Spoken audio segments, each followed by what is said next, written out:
So students, today we are doing some value-based questions, okay, of first 3 chapters of chemistry.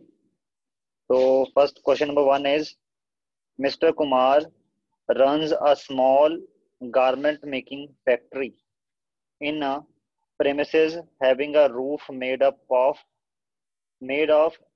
asbestos sheets. Asbestos sheets जो होती हैं, क्या बोल सकते हो आप इसको, वो जो टीन सी नहीं लगती वो वाली sheets. These asbestos sheets are supported on a long wooden plank and fixed to planks with J-shaped hooks.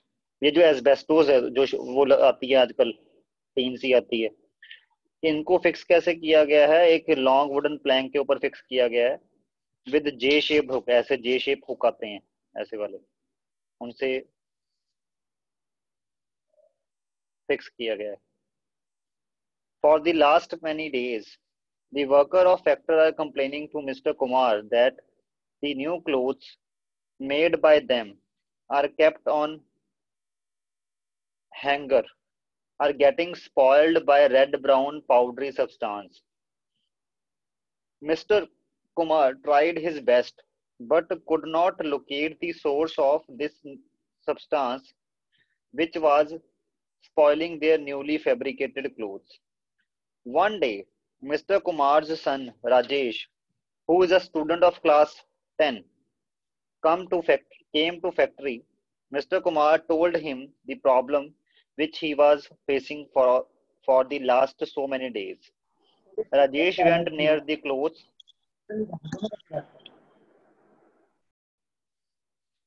Okay students, due to voice lag मेरे को थोड़ा repeat करना पड़ेगा. जैसे E part हो रहा था कि what is the special name of the above process if the metal is involved with the iron, उसको हम बोलते हैं rusting. Okay. Next F. What suggestion do you think was given by Rajesh to solve this problem? Rajesh क्या suggestion दे रहा होगा अपने father को इस problem को solve करने के लिए? आप राजेश की जगह होते तो क्या suggestion देते? जपनजोत Sir, oiling and greasing painting. Oiling. Sir, galvanizing. painting, galvanization. Alloying या galvanization.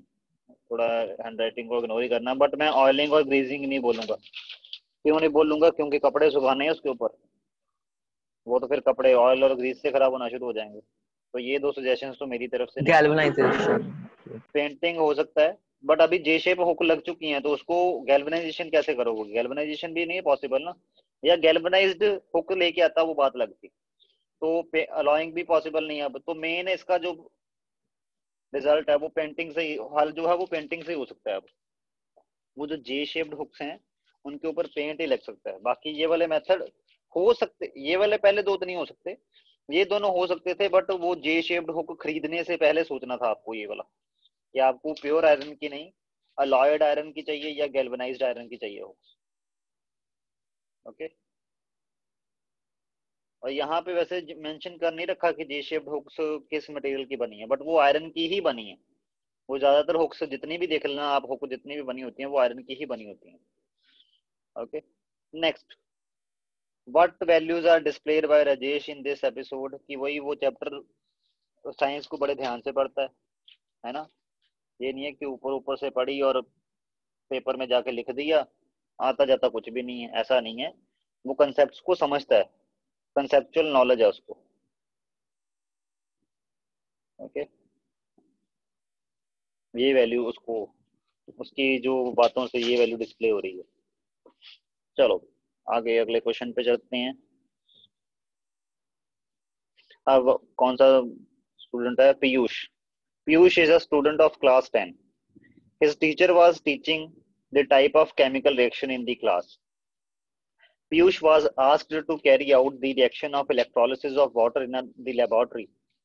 Piyush set up the complete apparatus for the electrolysis of water. He took pure water to carry out this reaction. Distilled water लिया उसने. When Piyush passed electric current through this water for considerable time, even then no chemical reaction take place. मतलब electrolysis वो pure water की करवा रहा था, तो उसने देखा कि कोई रिएक्शन हो ही नहीं रहा. Piyush told this problem to his classmate Arjun. Arjun thought over the problem and asked Piyush to add a little of a certain substance into pure water before passing electric current through it. When electric current was passed through water after adding a little of this substance, then the chemical reaction took place to form two gases X and Y. The volume of gas X collected over one of the electrode was 8 ml, whereas the volume of gas Y collected over the other electrode was 16 ml. Okay. So अब आपने ये सारे answer देने हैं. First, why no chemical reaction took place when electric current was passed through pure water? Hurry up, raise your hand. Electrolysis के लिए setup क्या होता है, पहले वो बना दूं. इलेक्ट्रोलिसिस के लिए क्या करते हैं, हम वाटर लेते हैं. ये ऐसा टब है जिसमें इलेक्ट्रोड्स लगे हुए हैं. इन इलेक्ट्रोड्स को कनेक्ट कर देते हैं बैटरी के साथ. ये आपका है एनोड, ये आपका है कैथोड. ओके, और इनके ऊपर इन्वर्टेड टेस्ट ट्यूब डाल देते हैं सो दैट जो भी गैस कलेक्ट हो वो यहाँ पे कलेक्ट हो. ओके,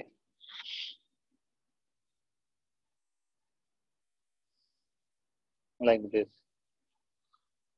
ठीक, और एनोड के ऊपर कौन सी गैस कलेक्ट होती है, O2, और कैथोड के ऊपर कौन सी गैस कलेक्ट होती है, H2. H2. हाँ जी, बताओ, अब शुरू हो जाओ पहला पार्ट इसमें. Why no chemical reaction took place when the electric current was passed through pure water? Pure water क्या होता है, इंसुलेटर होता है. Insulator, therefore no current passed. इसलिए कभी भी प्योर वाटर की इलेक्ट्रोलिसिस नहीं हो सकती, तब तक रिएक्शन शुरू ही नहीं होता है.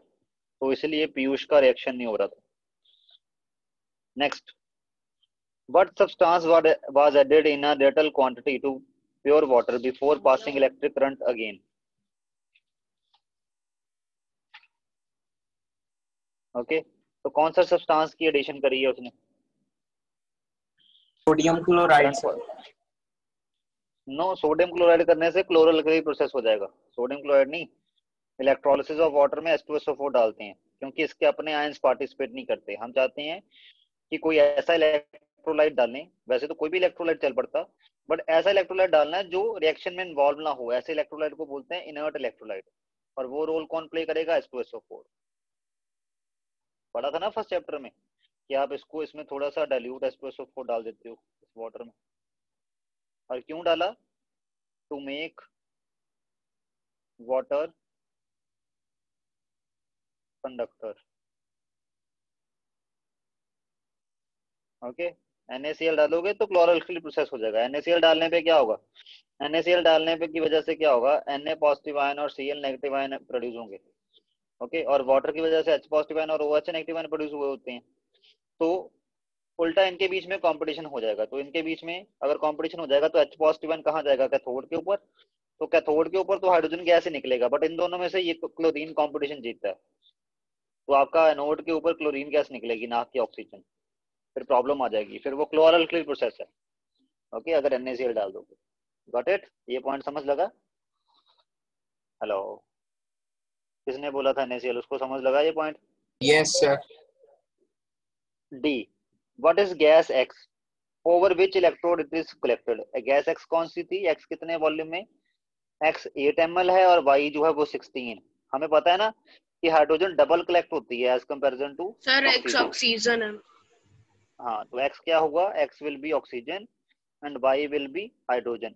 कैसे पता लगा, क्योंकि वाटर की इलेक्ट्रोलिसिस का रिएक्शन हम ऐसे लिखते हैं ना कि जब भी वाटर इलेक्ट्रोलाइज होगा तो क्या बनेगा, 1 मोल हाइड्रोजन का बनेगा, 2 मोल हाइड्रोजन का बनेगा, 1 मोल ऑक्सीजन का बनेगा. क्योंकि ये कोफिशिएंट जो है ये हमें मोल्स के बारे में बताते हैं, और mole is directly proportional to volume.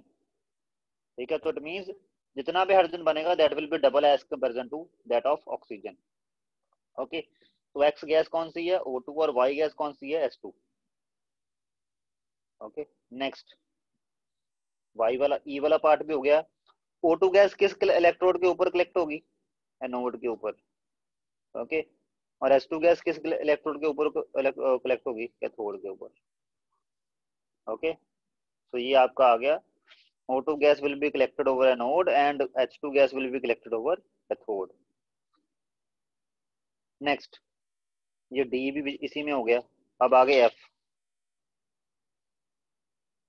What type of chemical reaction is demonstrated by this experiment and why? ये कौन सी type of reaction है? ये वाला जो reaction हो रहा है, इसको किस टाइप में रखेंगे? ये आपका कहाँ बन रहा है? कैथोड, ये एनोड. इसको बोलते हैं डीकम्पोजिशन या आप इलेक्ट्रोलिसिस भी बोल सकते हो. इलेक्ट्रोलिसिस का मतलब होता है ऐसी डीकम्पोजिशन जो इलेक्ट्रोलिसिस इलेक्ट्रिसिटी की हेल्प से हो. इसको इलेक्ट्रिकल डीकम्पोजिशन भी बोल सकते हैं. What values are displayed by Arjun? Arjun class में बिल्कुल ध्यान से सुनता है, उसको पता है प्योर वाटर जो है दैट इज अ इंसुलेटर, इसलिए उसको याद था कि वाटर की इलेक्ट्रोलिसिस करवाते टाइम हमें कोई ना कोई इनर्ट इलेक्ट्रोलाइट डालना है. इनर्ट इलेक्ट्रोलाइट का मतलब जो इलेक्ट्रोलाइट खुद पार्टिसिपेट ना करे रिएक्शन में, that is called as the inert electrolyte. Okay, very good. Question number second is also done. आपकी वैल्यूज भी डिस्प्ले हो रही हैं इन क्वेश्चंस में. Question number third. Reshma is a student of class 10 in a city school. One day, she was sitting in the school garden with her friends during the recess. There was a tall tree at the edge of the garden having a large honeycomb attached to it. ਭੁੰਡੀਆਂ ਦਾ ਛੱਤਾ है ना, पंजाबी च कहंदे ना ਭੁੰਡੀਆਂ ਦਾ ਛੱਤਾ. Some students were playing cricket in the school playground. Suddenly, the cricket ball hit the honeycomb, due to which a large number of honeybees started flying here and there. Reshma was stung on her face by a honeybee. The sting was so painful that Reshma started crying. She was immediately rushed to science laboratory. One of her classmates, Shanta, gave her vinegar solution to rub on the stung area to get relief from the pain. Another classmate, Amarjeet, however, asked Reshma to rub baking soda solution on the stung area of face. On rubbing baking soda solution, Reshma felt a lot of relief from pain. Okay, Amarjeet और शांता और रेशमा, इनको मैंने क्यों highlight किया इनकी बात बाद में करता हूँ भाई. ठीक है, रेशमा को काट लिया मधुमक्खी ने, है ना. शांता कह रही है कि तू विनेगर लगा. शांता से तो पक्का कोई ना कोई दुश्मनी लगती है मेरे को रेशमा की, क्योंकि वो पुट्ठी सलाह दे रही है ना उसको. क्योंकि जो हनी बी होती है उसका जो स्टिंग होता है, उसके स्टिंग में क्या होता है? उसके स्टिंग में होता है एसिड. एसिड के ऊपर अगर विनेगर लगाओगे जो कि खुद एसिड है, तो उससे तो और जलन बढ़ जाएगी ना उसको जहां काटा है उसने. ओके, मधुमक्खी ने. और अमरजीत क्या कह रहा है? अमरजीत ये लगता है पढ़ा लिखा है और इसकी कोई लगती भी नहीं है रेशमा के साथ. अमरजीत कह रहा है कि वहां पे बेकिंग सोडा सोल्यूशन रब करना है. बेकिंग सोडा सोल्यूशन क्या है? बेस. और जो मधुमक्खी का जो डंक होता है उसमें क्या होता है? उसमें होता है एसिड. तो बेस अगर एसिड पे लगाओगे तो वो एसिड न्यूट्रलाइज हो जाएगा, जिससे क्या होगा? आपको उस स्टंग एरिया पे रिलीफ मिलेगी. तो अमरजीत बंदा पढ़ने वाला है. शांता जो है ये मेरे को लगता है या तो इसकी रेशमा से कोई दुश्मनी है या तो ये क्लास में अच्छे से पढ़ती नहीं है. ठीक है, तो बस ये था, ये सिचुएशन थी जो मैंने आपको एक्सप्लेन करी. ओके, उसके बाद अब क्वेश्चंस के आंसर आप लोगों ने करने हैं. मैंने सिचुएशन एक्सप्लेन कर दी है. What kind of liquid is injected into the skin when the honey bee sting a person? बताओ जी. Formic acid. Honey bee formic acid नहीं, वो तो चींटी काटने पे होता है एसिड है, बट वो स्पेसिफिक एसिड नहीं कोई होता. ठीक है, वो अभी आपके लेवल पे नहीं, हमने पढ़ा हुआ. ठीक है, एसिडिक सोल्यूशन बोलोगे आप इसको. फॉर्मिक एसिड चींटी काटती है ना, जो लाल वाली छोटी सी, उसके लिए होता है, वो उसका होता है. ठीक है, इसका आप एसिडिक सोल्यूशन ही बोलोगे, इसका कोई एसिड फिक्स नहीं है. ओके, वो थोड़ा सा कॉम्प्लिकेटेड एसिड है. हनी बी के लिए कौन सा एसिड है? आप ऐसे बोलोगे कि एसिडिक सोल्यूशन इंजेक्ट किया उसने स्किन के अंदर. Why does rubbing baking soda solution on the stung area give relief from pain? Because it will neutralize the effect of acid. Yes, because Baking soda is a mild acid. It will neutralize the effect of acidic liquid injected by the honeybee sting and cancel its effect. Next, what type of chemical reaction take place when baking soda solution is rubbed on the honeybee sting area? उससे क्या हुआ? Neutralisation हुई. उस reaction को क्या बोलते हैं? जब एसिड और बेस रिएक्ट करते हैं आपस में, इस रिएक्शन उससे बनता क्या है? सॉल्ट और वाटर. इस रिएक्शन को बोलते हैं न्यूट्रलाइजेशन रिएक्शन. तो ये न्यूट्रलाइजेशन रिएक्शन है. ओके.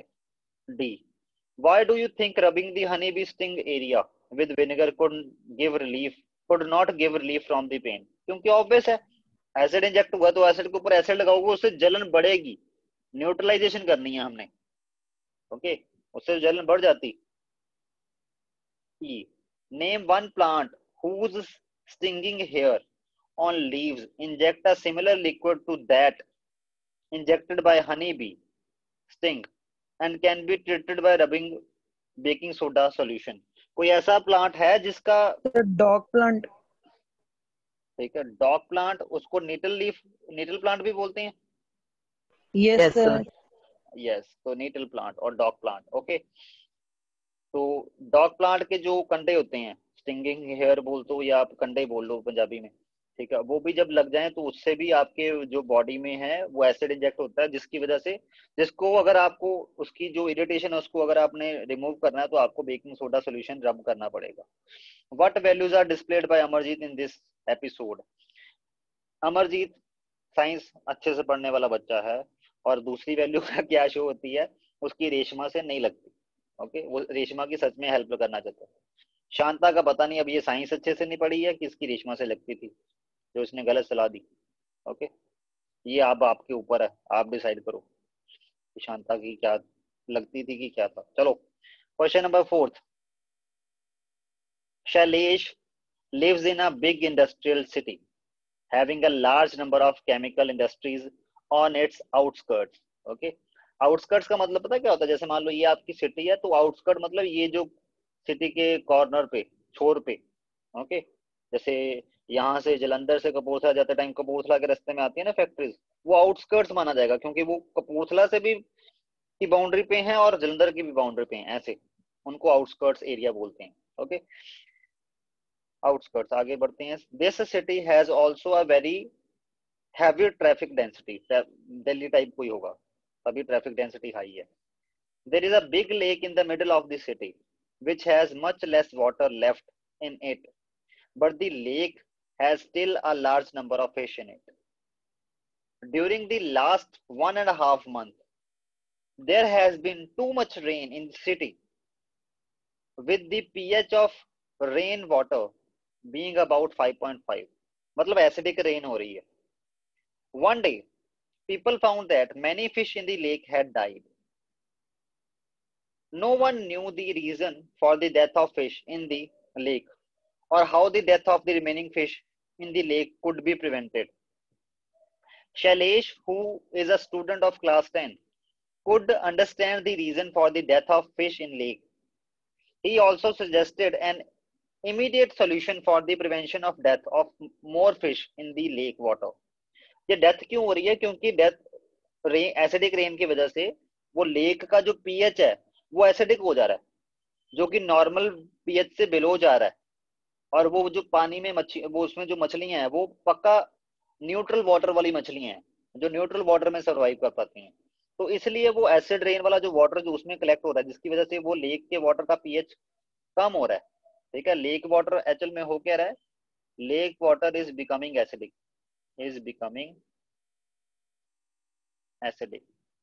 जिसकी वजह से यह सारा कुछ हो रहा है. क्यों बन रहा है acidic? Bye acid rain. Acid rain की वजह से ऐसा हो रहा है. चलो, what conclusion do you draw from the fact that the rain water has a pH of about 5.5? What name is given to such a rain? ये मैंने अभी बोल दिया. क्या नाम बोलते हैं ऐसी रेन को? Acidic rain. Acidic rain. Sir acid. और ये pH 5.5 होने का वही एसिड है रेन के वाटर में. और ये एसिड बनता कैसे है? Nitrogen dioxide, sulphur dioxide, carbon dioxide आपको पता है नॉन मेटल्स के ऑक्साइड, ये नॉन मेटल ही होते हैं ना, कार्बन, नाइट्रोजन और सल्फर नॉन मेटल्स होते हैं। इनके ऑक्साइड एसिडिक होते हैं, मतलब जब वाटर के साथ रिएक्ट करते हैं तो क्या बनाते हैं, एसिड्स। जैसे आपके पास ये बन गया कार्बोनिक एसिड। नाइट्रोजन डाइऑक्साइड कौन सा बनाता है, ये बनाता है HNO3। सल्फर डाइऑक्साइड कौन सा बनाता है, ये बनाता है H2SO3। सल्फर ट्राइऑक्साइड भी बनाता है, ये बनाता है सल्फ्यूरिक एसिड। तो these are some acids which are formed by some gases. Okay, और ये जो गैसेज हैं, ये नॉन मेटल्स के ऑक्साइड्स हैं, that's why they form acids, जिसकी वजह से आपका रेन वाटर जो है वो एसिडिक हो रहा है। इन एसिड्स की वजह से आपका रेन वाटर एसिडिक हो रहा है। और ये गैसेज कहाँ से आती हैं, कार्बन डाइऑक्साइड तो चलो नेचुरल है, ये जो बाकी गैसेज हैं ये कहाँ से आती हैं, फ्रॉम दी पॉल्यूटेंट्स। जो आपके पास एग्जॉस्ट, जैसे फैक्ट्रीज हो गया, फैक्ट्री का एग्जॉस्ट हो गया, आपकी गाड़ियों का एग्जॉस्ट हो गया, these are the sources of sulphur dioxide, nitrogen dioxide, sulphur trioxide, these type of gases. Okay, what makes the pH of rain water to be about 5.5? Acid. What happened to lake water when too much rainwater having pH 5.5 collects in it?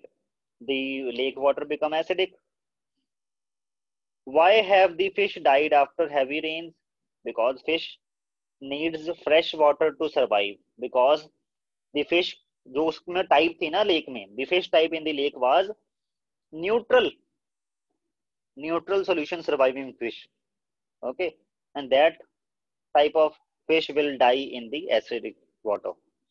What suggestion do you think has been made by Shailesh to prevent the death of more fish in the lake? आप क्या suggestion दोगे, क्या suggestion होगी आपकी तरफ से, बताओ। Anureet, what suggestion you will give to prevent fishes?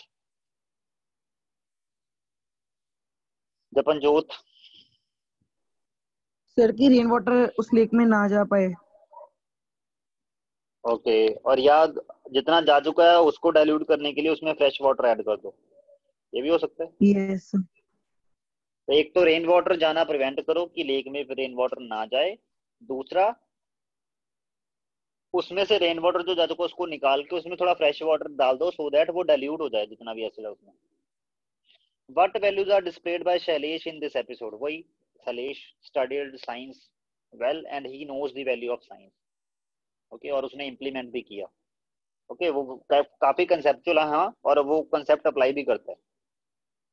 He loved to learn concepts and also to apply. Question number 5. Shivani, sorry ये वैल्यू बेस्ड क्वेश्चन है लास्ट। ओके, आज 5 ही करने हैं, 5 हम कल करेंगे। Okay, Shivani is a student of class 10. She lives in a big house on the outskirts of Delhi. Her family has a kitchen garden at the back of the house in which various types of seasonal vegetables are grown. Shivani's parents have been getting good crops of vegetables for many years. But from last year, the yield of the vegetable from the kitchen garden has reduced a lot.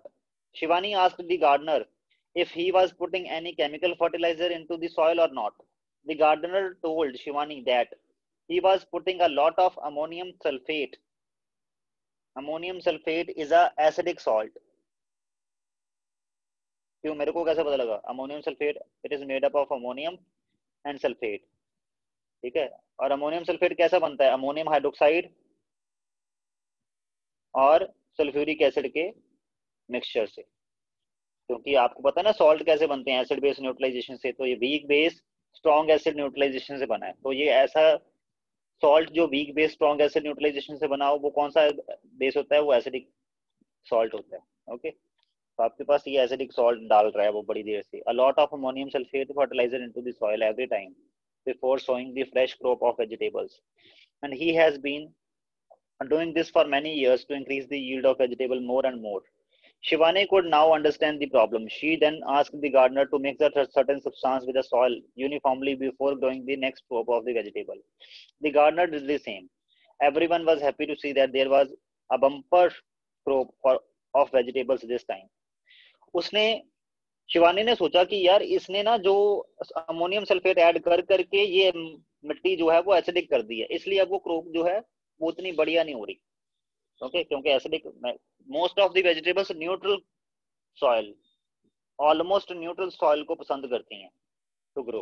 Okay, तो it means उसने neutral करने का ही तरीका बताया होना कोई ना कोई, है ना।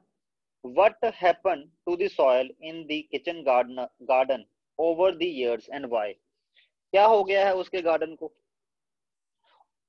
उसकी जो सॉइल है, the garden soil had turned into the acidic soil, okay, due to continuous use of ammonium sulphate. तभी तो कहते हैं पढ़ना जरूरी है, ये चीजें, ये कंसेप्ट पढ़ना जरूरी तभी है। उस गार्डनर को नहीं पढ़ता, वो बेचारा नहीं पढ़ा लिखा होगा इसलिए। बट शिवानी ने देख लो 10वीं में पढ़ती थी, उसने पता लगा लिया कि इसकी क्या प्रॉब्लम है। और जितने भी एग्रीकल्चरल इंजीनियर होते हैं या जितने भी एग्रीकल्चरल फील्ड में होते हैं, उनको ये चीजें पता होती हैं। ओके, होते बेसिक्स ही हैं, इसलिए कहते हैं बेसिक्स को होल्ड करके चलना।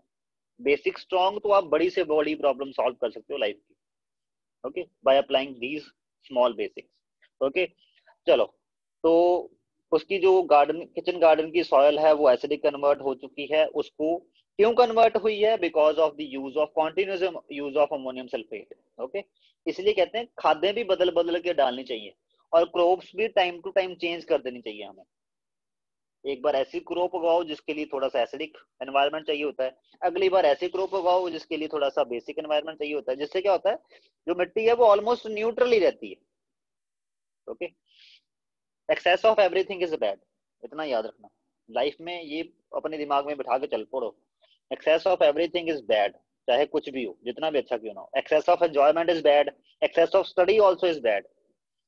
Okay, excess of everything is bad. चलो next, Shivani took a little of soil from the kitchen garden, stirred it with some water in the test tube, filtered it, tested the filtrate with the universal indicator. The universal indicator turned orange. What does this tell us about the nature of soil? Orange होने से क्या indicate हो रहा है? Acidic. Soil acidic Acidic हो है। Yes, yes, यही तो हमने expect किया था। Why did the yield of the vegetable in the kitchen garden reduce a lot? The continued use of ammonium sulfate fertilizer made the soil in the kitchen garden too acidic. The vegetable plant couldn't grow well in this type of highly acidic soil. Okay, so that's why the yield is getting reduced day by day. What substance or substances do you think Shivani asked the garden to put in the soil of the kitchen garden? उसने कोई ना कोई basis suggest करना है, और basic substance ऐसे कौन से हो सकते हैं जो सॉइल के लिए फेवरेबल हो सकते हैं? वो कैल्शियम ऑक्साइड हो सकता है, कैल्शियम हाइड्रोक्साइड हो सकता है, ओके, कॉडंग भी हो सकता है। कॉडंग भी तो बेसिक नेचर का होता है। बेसिक होता है एसिडिक होता है? एसिडिक हेलो, नहीं होता काउ डंग? काउडंग यार अभी मेरे को भी लगता है एसिडिक होता है, तो काउडंग छोड़ो, इट मींस काउडंग छोड़ो, अभी कैल्शियम ऑक्साइड और कैल्शियम हाइड्रोक्साइड ही बोलोगे आप, है ना। कैल्शियम ऑक्साइड और कैल्शियम हाइड्रोक्साइड, या कैल्शियम कार्बोनेट भी यूज कर सकते हैं, चॉक, चॉक पाउडर।